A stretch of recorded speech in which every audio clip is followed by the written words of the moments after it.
എല്ലാ കൂട്ടുകാർക്കും നല്ലൊരു ദിവസം ആശംസിച്ചുകൊണ്ട് മാമ്പഴത്തിന്റെ പുതിയ വീഡിയോയിലേക്ക് സ്വാഗതം. ആദ്യമായിട്ട് കാണുന്നവരാണെങ്കിൽ ചാനൽ ഇഷ്ടപ്പെട്ട ഒന്ന് സബ്സ്ക്രൈബ് ചെയ്യാൻ മറക്കരുതേ. അതോടൊപ്പം തന്നെ കണ്ടുകൊണ്ടിരിക്കുന്ന എല്ലാവരുടെ സപ്പോർട്ടിലേക്കും തുടർന്നും പ്രതീക്ഷയുണ്ട്. നമുക്ക് നേരെ ഗൗതമിന്റെ അളകനന്ദയുടെ അടുത്ത ആഴ്ചയിലെ പ്രൊമോ വിശേഷത്തിലേക്ക് പോയാലോ.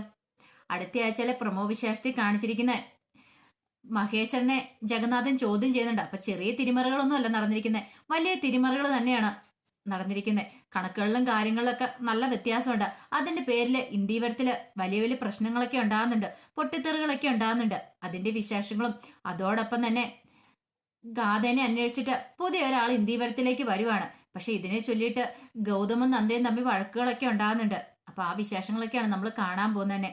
കഴിഞ്ഞ ദിവസം നമ്മൾ കണ്ടു ഇങ്ങനെ ഗാഥയെ വേദനിപ്പിച്ചതിന്റെ പേരില് ഗാഥയ്ക്ക് ഒരു ട്രീറ്റ് കൊടുക്കാൻ, ട്രീറ്റ് എന്ന് പറഞ്ഞിട്ട് ഒരു വലിയ സമ്മാനം കൊടുക്കാൻ തന്നെ മഹേശ്വരനും ലക്ഷ്മിയമ്മൻ തീരുമാനിച്ചായിരുന്നു. അപ്പൊ ലക്ഷ്മിയമ്മയാണ് ഗാഥയെ കുറ്റപ്പെടുത്തിയ ആള്. അപ്പൊ മഹേശ്വരനോട് പറഞ്ഞിട്ട് ഗാഥയ്ക്ക് വേണ്ടി ഒരു ഗിഫ്റ്റ് ഒക്കെ വാങ്ങിക്കുന്നുണ്ടായിരുന്നു. പക്ഷെ എന്ത് ചെയ്യാനാ, ആ സമയത്ത് പിങ്കി ഇടങ്കോലിട്ട് വന്നു. പിങ്കി വളരെയധികം ഗാഥേനെ നോവിക്കുന്നുണ്ട്. അച്ഛന്റെ പേര് പറഞ്ഞുകൊണ്ട് നിനക്ക് പറയാനൊരു അച്ഛനില്ലല്ലോ എന്നൊക്കെ പറഞ്ഞ് വേദനിപ്പിച്ച് ചെയ്യുമ്പോൾ നന്ദയ്ക്ക് അത് ഇഷ്ടപ്പെട്ടില്ല. നന്ദ നേരെ എന്ത് ചെയ്യാണ്, ഗാഥനെ വിളിച്ച് അകത്തേക്ക് കയറി പോവാണ്. പിന്നീട് ഗാഥനെ പോയി സമാധാനിപ്പിക്കുകയാണ്. മോള് വിഷമിക്കണ്ട കേട്ടോ, ഇങ്ങനെയൊക്കെ പ്രതീക്ഷിച്ചോണ്ടല്ലേ ഇങ്ങോട്ട് വന്നത്. ഇനിയിപ്പം അതേക്കുറിച്ചൊന്നും ഒരു സങ്കടം വേണ്ട. എന്നെങ്കിലും മോളെ എല്ലാവരും അംഗീകരിക്കുന്ന ഒരു ദിവസം വരും. അതിനു വേണ്ടിയിട്ട് മോള് കാത്തിരുന്നോളം പറയാണ്. പക്ഷേങ്കിൽ എന്ത് ചെയ്യാൻ പറ്റും. ഇതൊക്കെ കേട്ട് കഴിഞ്ഞിട്ടും ഗാഥയുടെ മനസ്സിനൊരു സമാധാനം വന്നില്ലായിരുന്നു. ഗാഥ പറഞ്ഞു, എനിക്കറിയാം നന്ദേച്ചി, എന്നാലും എല്ലാവരുടെയും മുന്നിൽ വെച്ച് ഇങ്ങനെ അപമാനിച്ചു കഴിയുമ്പം പരസ്യമായിട്ട് എനിക്ക് അച്ഛനല്ലോ പേരിന് പോലും ചൂണ്ടിക്കാണിക്കാൻ ആരും ഇല്ലോ എന്ന് പറയുമ്പം എന്റെ മനസ്സിന്റെ വേദന അത് എത്ര മാത്രമാണെന്ന് നന്ദേച്ചിക്ക് അറിയാവോ. അത് അനുഭവിച്ചവർക്ക് ആ വേദന അറിയുള്ളൂ എന്ന് പറയാം. പിന്നീട് ഗാഥയെ ചേർത്ത് പിടിക്കുകയാണ് നന്ദ. നമ്മൾ തോറ്റു കൊടുക്കരുത്, നമ്മൾ തോക്കാനല്ലല്ലോ ഇത്ര ഇവിടം വരെ എത്തിയത്. ഞാനും മോൾക്ക് വേണ്ടിയിട്ടല്ലേ ഇത്രമാത്രം റിസ്ക് ഒക്കെ ഏറ്റെടുക്കുന്നത്. അപ്പൊ മോളും എല്ലാ ത്യാഗങ്ങളും സഹിച്ച് എൻ്റെ ഒപ്പം നിൽക്കണം. എങ്കിൽ മാത്രം നമുക്ക് ഇവിടെ വിജയിക്കാൻ സാധിക്കുള്ളൂ എന്ന് പറയാം. അന്തിമ വിജയം നമ്മളോടൊപ്പം ആയിരിക്കും. ആരൊക്കെ എതിർത്താലും നമുക്ക് സത്യങ്ങൾ തെളിയിക്കണ്ടെന്ന് ചോദിക്കുകയാണ്. എല്ലാം കേട്ടും നന്ദയോട് ഗാഥ പറഞ്ഞു, ചേച്ചി വിഷമിക്കേണ്ട, എനിക്ക് സങ്കടമൊന്നുമില്ല. പിന്നെ അങ്ങനെയല്ല എല്ലാരും പറഞ്ഞ് പെട്ടെന്ന് ഒരു സങ്കടം ഉണ്ടാവും, അത്ര മാത്രമേ ഉള്ളൂ എന്ന് പറയാണ്. പിന്നീട് മഹേശ്വരനും ഭയങ്കര ടെൻഷനിലായിരുന്നു. ഒരു തരി പൊന്ന് അവൾക്ക് വേണ്ടി വാങ്ങിയതാ, പക്ഷെ അത് അവൾക്ക് കൊടുക്കാനായിട്ട് സാധിച്ചില്ല. ഗാഥേനെ കാണാനായിട്ട് മഹേശ്വരൻ ചെല്ലുവാണ്. ഗാഥനെ കണ്ടിട്ട് ആശ്വസിപ്പിക്കുകയാണ്. മോളെ, അച്ഛനോട് ക്ഷമിക്ക്, ഈ അച്ഛന്റെ അവസ്ഥ ഒന്ന് മനസ്സിലാക്കണം. എല്ലാവരുടെയും മുന്നിൽ വെച്ചിട്ട് അവരങ്ങനെയൊക്കെ പറഞ്ഞ് മോളെ കളിയാക്കുന്ന സമയത്ത് എനിക്ക് തുറന്നു പറയാൻ പറ്റില്ല. തുറന്നു പറഞ്ഞിട്ടുണ്ടെങ്കിൽ എന്താ സംഭവിക്കാൻ പോകുന്ന അറിയല്ലോ. ഞാനും അതോടൊപ്പം തന്നെ മോളും ഈ വീടിന് പുറത്താവും. ഇത്രയും കാലം ഞാൻ കെട്ടിപ്പോയിക്കൊണ്ടുവന്ന എന്റെ അന്തസ്സും അഭിമാനവും എല്ലാം ഒരു നിമിഷം കൊണ്ട് തകരുന്നേ. ഇത് കേട്ടുമ്പോൾ ഗാഥ പറഞ്ഞു, എനിക്ക് കുഴപ്പമില്ല അച്ഛാ, എനിക്ക് സങ്കടമൊന്നുമില്ല. ഞാൻ ഇത് കുഞ്ഞുനാളിനെ മുതൽ അനുഭവിച്ചുകൊണ്ട് വരുന്നതല്ലേ. എന്നാലും ഇങ്ങനെ എല്ലാവരുടെയും മുന്നിൽ നിന്ന് അത് എല്ലാവരും ഇങ്ങനെ കളിയാക്കുന്ന സമയത്ത് എന്റെ മനസ്സിലെ വേദന എന്നൊക്കെ പറഞ്ഞ് ഗാഥ കരയുവാണ്. ഗാഥനെ ചേർത്ത് പിടിക്കുന്നുണ്ട് മഹേശന്. പക്ഷെങ്കിൽ ജഗന്നാഥന് വീട്ടിലെ ആ കണക്കുകളിലും കാര്യങ്ങളിലും വന്ന തിരിമറി അതങ്ങനെ വിട്ടുകൊടുക്കാനായിട്ട് ഉദ്ദേശിച്ചിട്ടില്ലായിരുന്നു. പിന്നീട് മഹേശ്വരനെ വിളിക്കുകയാണ്. മഹേശ്വരനെ വിളിച്ചിട്ട് മഹേശ്വരനോട് ഇതിനെക്കുറിച്ച് ചോദിക്കുന്നുണ്ട്. അതേട്ടാ, ഇത്രയും കാലം ഒന്നിനെക്കുറിച്ച് ഞാൻ ചോദിച്ചിരുന്നില്ല. അപ്പൊ ഏട്ടൻ ആ സ്ഥാനത്തുണ്ടല്ലോ, ഈ കുടുംബത്തിലെ കാര്യങ്ങളെല്ലാം ഏട്ടനല്ലേ നോക്കുന്നേ. പക്ഷേങ്കില് ഓട്ടെ കൊണ്ട് കണക്കുകളൊക്കെ നോക്കിച്ചായിരുന്നു. അതിനകത്ത് വലിയ തിരിമറി തന്നെ നടന്നിട്ടുണ്ടെന്ന് അറിയാൻ കഴിഞ്ഞ് ഏട്ടനാണ് ഇതിന്റെ പുറയിൽ നിന്ന് ചോദിക്കുകയാണ്. ഒരു സമയം മഹേശ്വരൻ ഞെട്ടി, നീ എന്തൊക്കെയാടാ പറയണേന്ന് ചോദിക്കുകയാണ്. ഏട്ടാ, ഇനി പറ്റിച്ചു മതി, ഇതൊന്നും ഇനി നടക്കാൻ പോകുന്ന കാര്യമല്ല. ഏട്ടൻ എത്ര തുക ഇവിടെ നിന്ന് അടിച്ചു മാറ്റിയിട്ടുള്ള സത്യം ഞങ്ങൾക്ക് എല്ലാവർക്കും അറിയാം. വോട്ടർ കണക്ക് നോക്കി വ്യക്തമായിട്ട് അത് പറഞ്ഞു തന്നിരിക്കുന്ന കാര്യമാണ്. ഇതിപ്പോ ഏട്ടത്തി ഉണ്ടായിരുന്ന സമയത്ത് തന്നെ തുടങ്ങിയതാണ് ഏട്ടൻ്റെ ഈ കള്ളത്തരം. അതുകൊണ്ട് ഇനി ഇത് മുന്നോട്ട് കൊണ്ടുപോകാൻ പറ്റില്ല. ഒന്നെങ്കിൽ ആ ഏട്ടൻ ആ സ്ഥാനം വെച്ച് ഒഴിയണം, അല്ലെങ്കിൽ കണക്കുകളും കാര്യങ്ങളും എല്ലാം ഞങ്ങളെ ഏൽപ്പിക്കണം. ഇനി മുതൽ ഞങ്ങൾ നോക്കിക്കോളാം എന്ന് പറയണം. മഹേശ്വരൻ അത് കനത്ത അടിയായിപ്പോയി. മഹേശ്വരൻ ഒരിക്കലും പ്രതീക്ഷിച്ച കാര്യമല്ല. മഹേശ്വരനോട് പറഞ്ഞു, ഇത്രയും ചതിക്കണ്ടായിരുന്നു. കാരണം എല്ലാവരും ഒരു വീട്ടിൽ താമസിക്കുന്നവരാ, അപ്പൊ എല്ലാവർക്കും ഒരേ അവകാശം തന്നെയാ. എന്നിട്ടാണോ ഏട്ടൻ ഈ ചതി ചെയ്തത്? എന്തിനു വേണ്ടിയിട്ടായി ഇതിങ്ങനെയൊക്കെ ചെയ്തത്? ഞങ്ങളെല്ലാവരും ഏട്ടനെ ഇത്രയും കാലം വിശ്വസിച്ചു, ആ വിശ്വാസത്തെ ഏട്ടൻ തകർത്തെറിഞ്ഞിരിക്കുന്നു പറയണം. മഹേശ്വരൻ പറഞ്ഞു, അതെ, നീ കാര്യം അറിയാതെ സംസാരിക്കുന്നേ. ഇടയ്ക്ക് കുറച്ച് കമ്പനി ആണെങ്കിലും കുറച്ച് നഷ്ടങ്ങളൊക്കെ ഉണ്ടായി.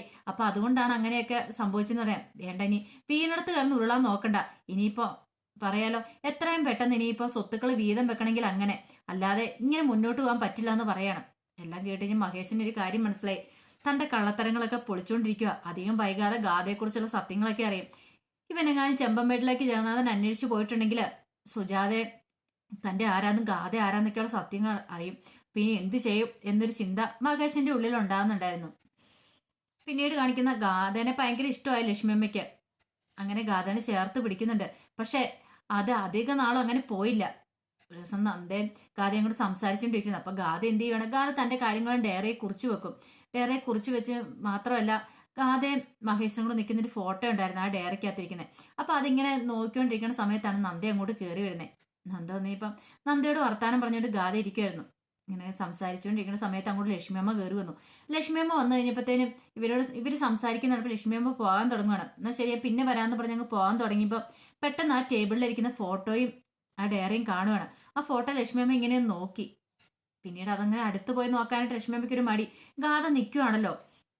പിന്നീട് ഗാഥയും നന്ദയും പുറത്തു പോയ സമയത്ത് ലക്ഷ്മിയമ്മ ആരും കാണാതെ ആ മുറിക്കകത്ത് കയറുവാണ്. ആ മുറിക്കകത്ത് കയറിയിട്ട് അതിനകത്തുള്ള ഫോട്ടോയെ കാണുവാണ്. മഹേശനും ഗാഥയും തമ്മിൽ നിൽക്കുന്ന ഫോട്ടോസ്. ഈ ഫോട്ടോസ് കണ്ടപ്പോൾ ഒരു നിമിഷം ലക്ഷ്മിയമ്മ ഞെട്ടിത്തിരിച്ചു പോയി. പിന്നീട് ആ ഡയറി നോക്കുവാണ്. ആ ഡയറിക്കകത്ത് ഇവിടെ വന്നതിന് ശേഷമുള്ള കാര്യങ്ങളൊക്കെ എഴുതി വെച്ചേക്കുവാണ്. ഇതൊക്കെ കണ്ടു കഴിഞ്ഞപ്പോൾ ലക്ഷ്മിയമ്മയ്ക്ക് പല സംശയങ്ങളും മനസ്സിലുണ്ടാവുകയാണ്. അപ്പൊ ലക്ഷ്മിയമ്മ ഒരു കാര്യം തീരുമാനിച്ചു. ഇതങ്ങനെ വെറുതെ വിട്ടിട്ട് കാര്യമില്ല.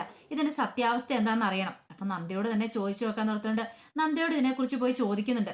പക്ഷെ നന്ദ വ്യക്തമായിട്ടൊരു മറുപടിയും കൊടുത്തില്ല. പക്ഷെ ഇതിന്റെ പേരില് ലക്ഷ്മിയമ്മ എന്ത് ചെയ്യുവാണ്, നന്ദയോട് പറഞ്ഞു ഇനിയിപ്പം ഗാഥനെ ഇവിടെ നിർത്തേണ്ട ആവശ്യമില്ല, എത്രയും പെട്ടെന്ന് അവളെ അങ്ങോട്ട് പറഞ്ഞു വിട്ടേക്കാൻ പറയാം. പക്ഷെ നന്ദയ്ക്ക് അതിന് സമ്മതമല്ലായിരുന്നു. അവസാനം ഈ പേരും പറഞ്ഞിട്ട് നന്ദയും ലക്ഷ്മിയമ്മയും തമ്മിൽ വഴക്കുണ്ടാവുകയാണ്. ലക്ഷ്മിയമ്മ നന്ദയോട് മിണ്ടാതായി. ഇതായിരുന്നല്ലോ പിങ്കിയുടെ മോഹിനിയുടെയൊക്കെ ഏറ്റവും വലിയ ഉദ്ദേശം എന്ന് പറഞ്ഞിട്ടുണ്ടെങ്കിൽ അവരെ തമ്മിൽ തെറ്റിക്കണം. എങ്കിൽ മാത്രമേ ഗാഥനെ ഇവിടുന്ന് ഓടിച്ചു വിടാൻ പറ്റുള്ളൂ എന്ന് അവർക്കറിയായിരുന്നു. പിന്നീട് ബാലാജി തന്റെ പുതിയ തന്ത്രമായിട്ട് ഇറങ്ങുവാണ് ഗാഥനെ ആ വീട്ടിൽ നിന്ന് ഇറക്കാൻ വേണ്ടിയിട്ട്. അപ്പൊ ഗാഥയുടെ ഒരു മുറച്ചെറുക്കനാന്ന് പറഞ്ഞുകൊണ്ട് ഒരുത്തനെ കൊണ്ടിരുന്നുണ്ട്, അങ്ങോട്ട് പറഞ്ഞു വിടുന്നുണ്ട്. ഹേമൻ എന്നൊക്കെ പേര് പറഞ്ഞിട്ട് നേരെ ഇന്ത്യവരത്തിലേക്ക് പറഞ്ഞു വിടുവാണ്. ഇന്ത്യവരത്തിലേക്ക് പറഞ്ഞു വിട്ടിട്ടോ അവൻ വന്ന് ലക്ഷ്മിയമ്മേനെയാണ് കാണുന്നത്. ലക്ഷ്മിയമ്മേനെ വന്ന് കണ്ടിട്ട് ഗാഥേനെ കുറിച്ച് ഇല്ലാത്ത കഥകളെല്ലാം പറഞ്ഞു പരത്തുവാണ്. ഇതെല്ലാം കേട്ട് കഴിഞ്ഞപ്പോഴത്തേനും ലക്ഷ്മിയമ്മയ്ക്ക് സമനില തെറ്റിയൊരു അവസ്ഥയായിപ്പോയി.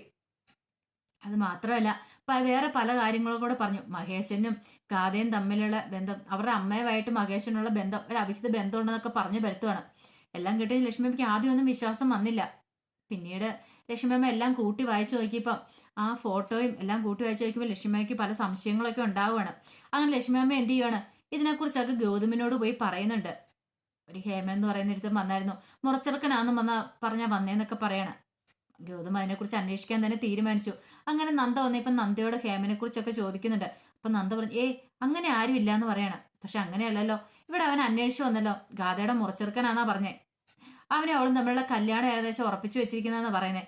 ആ സമയത്ത് അവൾക്ക് ഈ കല്യാണത്തിന് താല്പര്യം ഇല്ലായിരുന്നു. അപ്പൊ അതിനെക്കുറിച്ചൊക്കെ അവൻ പറഞ്ഞിട്ടുണ്ടെന്ന് പറയാണ്. അങ്ങനെ ഒരിക്കലും വരത്തില്ല, ഹേമൻ എന്ന് പറയുന്ന ഒരാളെ കുറിച്ച് ഇതുവരെ ഗാഥ പറഞ്ഞിട്ടില്ലെന്ന് നന്ദ പറയുന്നുണ്ട്. പക്ഷെ ഒന്നും വിശ്വസിക്കാനായിട്ട് ഗൗതം കൂട്ടാക്കിയില്ല. ഈ പേര് പറഞ്ഞിട്ട് അവർ രണ്ടുപേരും കൂടെ വഴക്കുണ്ടാക്കുവാണ്. നന്ദയും ഗൗതമും കൂടെ. ഗൗതം പറഞ്ഞ് എത്രയും പെട്ടെന്ന് അവളെ ഇവിടുന്ന് പറഞ്ഞു വിടണം, അവളുടെ സ്വഭാവം അത്ര ശരിയാന്ന് തോന്നില്ലെന്ന് പറയുവാണ്. പക്ഷെ നന്ദേനെ ഒരുക്കമല്ലായിരുന്നു. പിന്നീട് അങ്ങനെ നന്ദയെ കണ്ടിട്ടുണ്ടെങ്കിൽ മൈൻഡ് പോലും ചെയ്യാത്തൊരു അവസ്ഥയിലേക്കായി ഗൗതം. കാരണം കിട്ടിയ അവസരം മുതലാക്കാനായിട്ട് പിങ്കിയും തീരുമാനിച്ചു. എഴുതിയിൽ എണ്ണ ഒഴിക്കാന്ന് പറഞ്ഞ പരിപാടി പിങ്കിയും ചെയ്തു. ഗാഥ ഇവിടെ നന്ദയെ ഇറക്കി വിടാത്തതിന്റെ കാരണം അവൾക്ക് വേറെന്തോ ഒരു ഗൂഢമായ ലക്ഷ്യമുണ്ട്. അതുകൊണ്ടാണ് പിങ്കി അങ്ങോട്ട് വരുത്തി തീർക്കുവാണ്. അപ്പൊ അതിന്റെ വിശേഷങ്ങളൊക്കെയാണ് നമ്മളിനി കാണാൻ പോകുന്നത്. അതോടൊപ്പം തന്നെ മിഥുനോടൊപ്പം ചേർന്നിട്ട് നന്ദയും ഗാഥ ഒരു വമ്പ പ്ലാനുകൾ തന്നെ തയ്യാറാക്കുന്നുണ്ട്. അപ്പൊ ആ വിശേഷമൊക്കെ നമുക്ക് എല്ലാവർക്കും കാത്തിരിക്കാം കേട്ടോ. അപ്പൊ ഒരിക്കൽ കൂടി എല്ലാവർക്കും നല്ലൊരു ദിവസം ആശംസിച്ചുകൊണ്ട് നിർത്തുന്നു. നന്ദി.